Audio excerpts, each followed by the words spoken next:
Guys, মাহির কিন্তু অনেক অসুবিধা হচ্ছিল, কেননা সবাই না এসে ওর একদম মুখের সামনে এসে দাঁড়াচ্ছিল। মানে কি বলবো, সবাই এসে এসে ওকে দেখছে আর সবার ওর মুখের সামনাটা এসে দাঁড়িয়ে দাঁড়িয়ে দেখে যে টিকটিকির মা কালী নাকি নাকি।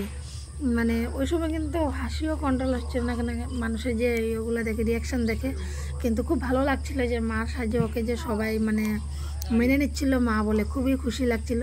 আর এই যে মামাটা বলছিল ওইখানে মাকে রাখা হয়েছে, আমাকে জিজ্ঞাসাও করছে, বললাম হ্যাঁ। তো উনি বলছে এ কি মা কালী? আমি বললাম হ্যাঁ। তো উনি এসে কী করলো, এসে ওকে প্রণাম করলো। তো আমি মানে কি করব, মানে মাহির প্রবলেম হচ্ছিল, ফেস টু ফেস এসে ওকে মুখে দেখছিল, যার কারণে ও কী করছিল, হাতের ধাওটা দিয়ে মুখটা ঢাকছিল। কেননা যারাই আসছে সামনে ওর মুখের সামনে এসে চোখে চোখে দেখছিল। তো ও তো একটা ছোটো বাচ্চা না, ও যার কারণে ও হাসি কন্ট্রোল পাচ্ছে না, কিন্তু তবু ভালোই সুন্দর করেই দাঁড়িয়েছে। বুঝিয়েছিলাম মা হাসবি না। আর যে এতগুলো বাচ্চা ছিল না, সবাই যাওয়ার সময় ভিডিও আরও অনেক আছে, দেখবে গাইস। কিন্তু এই যে ওকে মা সাজিয়ে খুবই ভালো লাগলো। মামাটা যেন পিছনে চলে গিয়েও বারবার ঘুরে ঘুরে দেখছিল, তো ওই ভাইটা প্রণাম করলো। তো ওকে মার রূপে সাজিয়ে মানে খুবই ভালোবাসা পেয়েছি আর খুবই আনন্দ লাগলো। ছোট্ট ব্লগটা এখানে শেষ করলাম, নেক্সট ব্লগে দেখা হবে।